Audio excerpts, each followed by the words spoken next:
Hi everyone, मैं doctor jeans Matthew. आज मैं आपके सामने आया हूँ ऑब्सेसिव कंपल्सिव पर्सनालिटी डिसऑर्डर के बारे में बताने के लिए। आपने आपके लाइफ में कभी देखा होगा कुछ लोग जो अपने लाइफ में बहुत ज़्यादा स्ट्रिक्ट है और अपने जो बिहेवियर में थोड़ा अजीब अजीब का हम लोग लगता है, क्योंकि वो अपने लाइफ में कुछ चीज़ें रखने का जो स्टाइल है, चलने का स्टाइल है और अपने ऑफिस में सारी चीज़ें अरेंज करने का स्टाइल है, हमको लगता है कि वो नॉर्मल से थोड़ा हट करके थोड़ा ज़्यादा स्ट्रिक्ट तो नहीं है और थोड़ा अजीब तो नहीं लग रहा है। तो उस तरह का कुछ आपको दिखने को मिला होगा और आपको सुनने को मिला होगा और आपको खुद लगा है कि इसमें कुछ प्रॉब्लम तो नहीं है। तो उसके बारे में आज मैं बताने जा रहा हूँ। जिनका ऑब्सेसिव कंपल्सिव पर्सनालिटी डिसऑर्डर है वो डिटेल्स पे बहुत ज़्यादा ध्यान देते हैं और ओवरऑल पिक्चर देखना हमेशा भूल जाते हैं। जैसे एक एग्जाम्पल मैं दे रहा हूँ, मान लीजिए मैं एक कॉलेज का प्रिंसिपल हूँ, तो वहाँ पे एक वीआईपी आ रहा है, वहाँ का कलेक्टर आ रहा है, तो खबर मेरे ऑफिस में आ गया तो मैं क्या करता हूँ, पहले मैं जा करके वहाँ पे स्टेज में, मतलब वो स्टूडेंट्स के साथ कुछ इंटरेक्शन रखना है, तो मैं वहाँ जा करके वो ऑब्सेसिव कंपल्सिव पर्सनालिटी का एक प्रॉब्लम रहता है, सिमेट्रिकल फोकस रहता है, ऑब्सेशन अबाउट सिमेट्री। क्योंकि वो पहले जो चेयर है, सेंटर वाला चेयर है, वो हाइट वाला चाहिए, उसके बगल वाला उससे थोड़ा कम हाइट का चाहिए, उसके बगल में जो आता है उससे भी कम हाइट का चाहिए। तो इसी तरह का सिमेट्रिकल होना चाहिए, वो लाइन पे मेरा ऑब्सेशन है। और वहाँ पे झाड़ू मारना, पोंछाई करना, सारी चीज़ें बहुत अच्छे से होना चाहिए। माइक्रोस्कोप से भी मैं देखता हूँ वहाँ पे डस्ट कुछ भी नहीं होना चाहिए, एकदम साफ सफाई। जितना भी साफ सफाई करें हमको मन में अच्छा नहीं लगता है, फिर बुला करके साफ करता है। और मान लीजिए वहाँ पे फ्लावर वेस रख रहा है, फ्लावर वेस में जो पहला जो ये फ्लावर है वो थोड़ा ऊंचा होना चाहिए और रेड कलर का होना चाहिए, वाइट कलर का होना चाहिए, कुछ ऑब्सेशन है। उसके राउंड में दूसरा कलर का होना चाहिए, वो कम हाइट का होना चाहिए। उसके बाहर जो जितने भी फ्लावर्स है वो उससे भी कम हाइट का होना, फिर सिमेट्रिकल वही फोकस्ड है। तो इस तरह का माइक इस तरफ होना चाहिए, टेबल इस तरफ होना चाहिए। ये जो प्रिंसिपल, इतना दिमाग उसमें लगाने की कोई ज़रूरी नहीं है। जब इस तरह का सिचुएशन आता है, अधिकतर लोग क्या करते हैं, वो स्टूडेंट्स को, कुछ अच्छे स्टूडेंट्स जो रिस्पॉन्सिबल उनको लगता है, उनको बुला करके बोलना है आज कलेक्टर आ रहा है और आप लोग नेसेसरी अरेंजमेंट वगैरह कर दीजिएगा। नहीं है तो उसमें से एक दो टीचर को सेलेक्ट करके बोल दीजिए आप इसका इंचार्ज ले लीजिए, ये सारी चीज़ें होना चाहिए, ठीक है।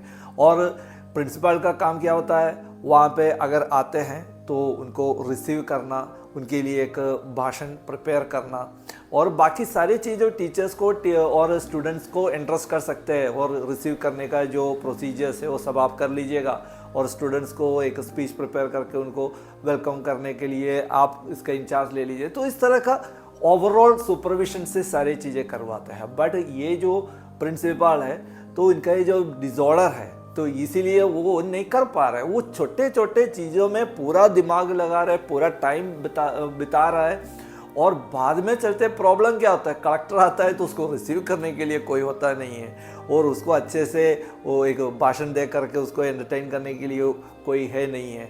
और बहुत सारे डॉक्यूमेंट्स वगैरह, कुछ अगर कुछ इंस्पेक्शन में आ रहे तो डॉक्यूमेंट्स दिखाना चाहिए, तो वो सब रेडी नहीं है, तो वो सब में इनका ध्यान नहीं रहता है। ये छोटे छोटे में ज़्यादा ध्यान देता है। ये मैंने एक एग्जाम्पल दे दिया।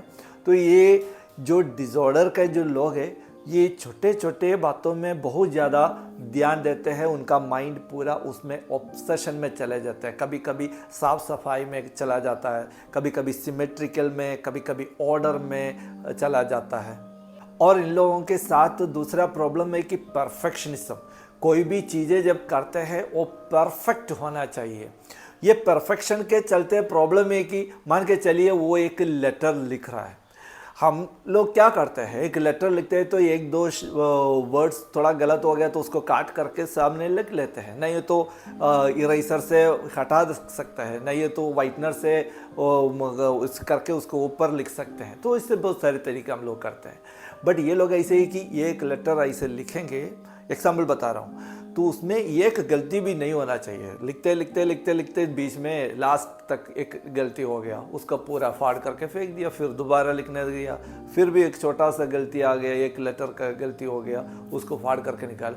तो इससे प्रॉब्लम होता है, एक लेटर लिखने में इनको घंटे घंटे लग जाता है, और जिस वो जो प्रॉब्लम को जो डील कर रहा है, वो जो ओवरऑल एक्टिविटी है, वो बहुत डिले हो जाता है, कभी कभी होता भी नहीं है, क्योंकि परफेक्शनिज्म के चलते इनका काम अधूरा रह जाता है, पूरा नहीं होता है। और इन लोग हम बोल सकते हैं कि कभी कभी वर्कहोलिक बन जाता है। वर्कहोलिक ऐसे है कि काम करने के लिए कर रहा है, और कभी कभी लोग ओवर वर्क करते हैं, एक्स्ट्रा ड्यूटी करते हैं। वो इसका कारण ये हो सकता है कि उनका कुछ बैंक लोन्स वगैरह हो, बहुत सारे पैसे दूसरे से उधार लिया हो, वो सब वापस करने के लिए उसको ज़्यादा मेहनत करना पड़ता है। बट इस तरह का जो प्रॉब्लम है, इसमें ये जो मॉनिटरी इश्यूज नहीं है, इनको सिर्फ काम करने के लिए, काम में ऑब्सेशन है, तो ये काम करते ही रहेंगे। एंटरटेनमेंट ना, एंटरटेनमेंट की ज़रूरत नहीं, फैमिली में नहीं जाना है, बच्चे वगैरह वहाँ पे है ना, नहीं वो सब मेरा ये नहीं है, उनको काम करते रहना चाहिए। तो एक जगह पे वो पूरा ऑब्सेशन फिक्सड हो गया। और कभी कभी ऐसे भी होता है कि इनके अंडर जो काम करते हैं उनको भी इसी सिस्टम में ला देता है, उनको भी घर नहीं भेजता है, काम करते रहो, टाइम नहीं हुआ और एक्स्ट्रा मिनट करेंगे तो क्या चला जाएगा, उसको बहुत तंग करता है। कभी कभी ये लोग रूल्स एंड रेगुलेशंस के बारे में बहुत ज़्यादा बात करते हैं, और हर चीज़ों में कुछ मोरालिटी, कुछ रूल्स, कुछ कोड्स ऑफ बिहेवियर होता है। जैसे हमारे हर लोगों के जो रिलीजियन में कुछ कुछ बिहेवियर है, इसे नहीं करना चाहिए, इसे करना चाहिए, तो ये सबसे हट करके इनका अपना कुछ पर्सनल रूल्स एंड रेगुलेशंस रहता है। और वो जो रूल्स एंड रेगुलेशंस है, ये बिल्कुल फ्लेक्सिबल नहीं होता है, एकदम रिजिड रहता है। और इसके चलते प्रॉब्लम है कि ये एक काम करने के लिए बहुत सारे तरीका हो सकता है। और सबसे इम्पॉर्टेंट चीज़ें क्या है? सबसे इम्पॉर्टेंट चीज़ें है कि उसका एंड रिजल्ट, वही है सबसे इम्पॉर्टेंट। और इनके लिए एंड रिजल्ट से ज़्यादा इम्पॉर्टेंस है द प्रोसीजर, जैसे वो रिजल्ट पे आता है, वो बहुत इम्पॉर्टेंट है। और ये काम करने के लिए एक ही तरीका है, इसी तरीके से करना है, ऐसे नहीं करना है, ठीक है। और इसीलिए ये कभी कभी दूसरों को जॉब देने में और ड्यूटी देने में इनको बहुत दिक्कत होता है, क्योंकि इनको ऐसे लगता है कि जैसे मैं करता हूँ ऐसे कोई नहीं करेगा, क्योंकि वो उनको अगर इंटरेस्ट करेंगे ये ड्यूटी, वो दूसरे तरीके से करेंगे, ठीक है। तो ऐसे नहीं होना चाहिए, ऐसे ही करना चाहिए। तो और दूसरे को अगर ड्यूटी दे रहे हैं, फिर भी ये इनका क्लोज ऑब्जर्वेशन, वो वहाँ पे खड़ा रह करके उनसे करवाता है। इन लोगों के साथ दूसरा प्रॉब्लम है कि ये अपने लाइफ में जितने भी सामान यूज़ करते हैं, चीज़ें यूज़ करते हैं, वो कभी फेंकता नहीं है, वो अपने पास इकट्ठा रखते हैं। और जैसे बचपन से जो टूथब्रश यूज़ करते आ रहे हैं, कई बार चेंज किया, वो सब जो यूज़ किया हुआ अपना रूम में रखे रहते हैं। चप्पल, उसका स्ट्रैप वगैरह निकल गया, ब्लेड बन गया, कभी कभी फेंकता नहीं है, नहीं फेंकेगा। और जितने भी पेंसिल है, रूलर्स है, और इरेजर है, शार्पनर्स है, और बुक्स है, सारे चीज़ें, ओल्ड बैग्स है, सारे चीज़ें अपने पास रखते रहते। कोई भी एक चीज़ भी फेंकेगा नहीं, किसी को बेचेगा भी नहीं, वो अपने पास से रखते रहेगा। क्यों रख रहा है उसका कोई मतलब नहीं है, क्योंकि ये फेंकेगा तो इनको टेंशन आ जाता है, तो इसीलिए रखे रहते हैं। वही होता है होर्डिंग टेंडेंसी, हम लोग बोलते हैं। और इसके चलते इनका दूसरा प्रॉब्लम है कि वो कोई बाहर से लोगों को इनवाइट नहीं करते हैं, अंदर आना मना करते हैं, कभी कभी एंटरटेन नहीं करते हैं। ये सोचते हैं कि कभी कभी इधर की चीज़ें उधर रख लेगा, उधर की चीज़ें इधर रख लेते हैं, तो इनको टेंशन आ जाता है। तो इसलिए ऐसे नहीं होना चाहिए, नहीं तो ये कोई चीज़ें लेकर के वो फेंक देगा, क्योंकि इनको खुद लगता है कि ये थोड़ा अबनॉर्मल है, तो इसीलिए वो किसी को दिखाना भी नहीं चाहता है। तो इसीलिए इनका रूम्स, घर वगैरह कभी कभी गोस्ट हाउस जैसे दिखता है, बहुत भूत टाइप का दिखता है, बहुत सारी चीज़ें इकट्ठा करके। यही जो होर्डिंग टेंडेंसी कभी कभी इनके जो स्पेंडिंग में भी आ जाता है, कैश स्पेंडिंग करने में भी इनका ये प्रॉब्लम हो सकता है, क्योंकि इनका माइंड में यही सेटअप रहता है, कैश जो कमाते हैं वो बैंक में डालने के लिए, वो इकट्ठा रखने, अगर बैंक में नहीं डाले तो अपने शेल्फ में इकट्ठा रखेगा। वो कभी स्पेंडिंग नहीं करता है, अपने लिए भी नहीं करता है, दूसरे फैमिली लोगों के लिए, दोस्त लोगों के लिए, किसी के लिए भी स्पेंडिंग नहीं करेगा। मनी इसलिए कमाते हैं कि उसको रखते रहना, ठीक है, जमा करने के लिए।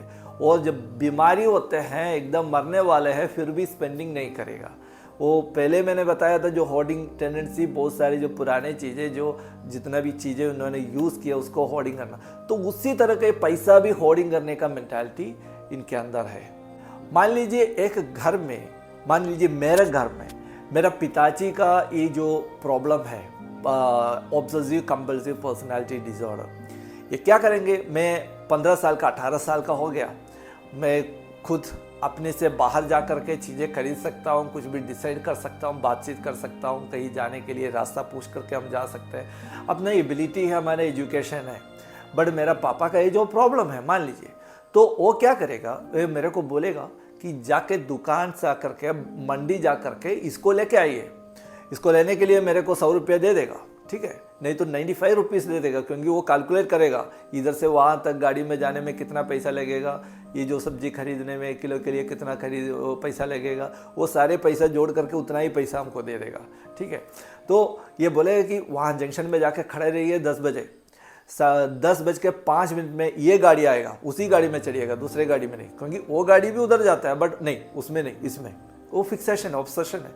तो वहाँ जा कर के लेफ्ट साइड में मुड़िएगा, 50 मीटर्स जाने के बाद राइट साइड में मुड़िएगा, तो वहाँ पे इस नाम का एक शॉप है, वहाँ से 1 किलो ये सब्जी लेना है, 1 किलो ये सब्जी लेना है। उसके बाद राइट साइड मोड़ करके वहाँ से 50 मीटर्स हो जाइए, वहाँ पे लेफ्ट साइड में आपको दूसरा दुकान मिलेगा, वहाँ से ये सब्जी ली। क्यों वहाँ से ये पहली वाले शॉप से ये सब्जी क्यों ली? नहीं, वहाँ से वो सब्जी अच्छा नहीं, वहाँ से ये सब्जी लेना है। तो सारे चीज़ें मतलब पिन पॉइंट करके, एक एक करके बताते, इंस्ट्रक्शन देते, और इतना टाइम में इधर वापस आना, वो सारे चीज़ें बता करके लड़का का दिमाग पूरा ख़राब कर देता है, ठीक है। तो उसी तरह का एक्सेसिव इंस्ट्रक्शंस दे देते हैं, क्योंकि इनका अंदर बहुत ज़्यादा टेंशन है। तो यही है ऑब्सेसिव कंपल्सिव पर्सनालिटी डिसऑर्डर। अगर आपको वीडियो अच्छा लगेगा, लाइक बटन दबाने में मत भूलिएगा, सब्सक्राइब बटन। बहुत सारे वीडियो साइकोलॉजी के बारे में, हमारे लाइफ में जितने भी प्रॉब्लम्स आते हैं उसके वो बारे में हम वीडियो डालते रहेंगे। अगर आपको अच्छा लगता है आप देखते रहिएगा। Will see next time with another video. Bye bye.